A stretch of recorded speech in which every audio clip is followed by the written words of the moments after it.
Thank you, Kateki!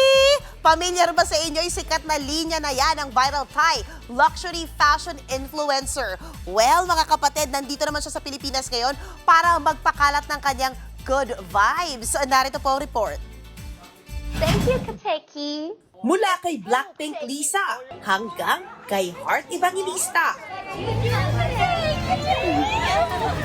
Nakagat na nga ng Kateki fever ang internet dahil kay Thailand sweetheart On na nakilala sa kanyang famous line na Hi, Kateki. almost 4 years na siyang kilala bilang ang Thai happy pill fashionista dahil sa kanyang pakyawang shopping spree, pagtitreadmill ng naka-heels habang inaabangan ng kanyang driver at mayordoma.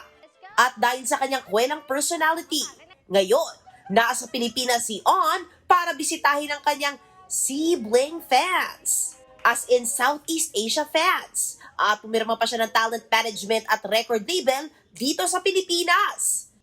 Abangan din dahil may collab sila ng kanyang kapwa bubbly Filipina fashionista na si Small Laude.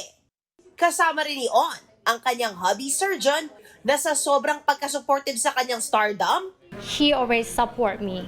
You can see that in the back. I always have his back, and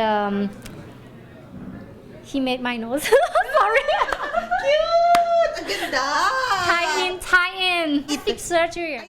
Taray! At ang isa pang sorpresa, maglalabas din daw si On ng music suit.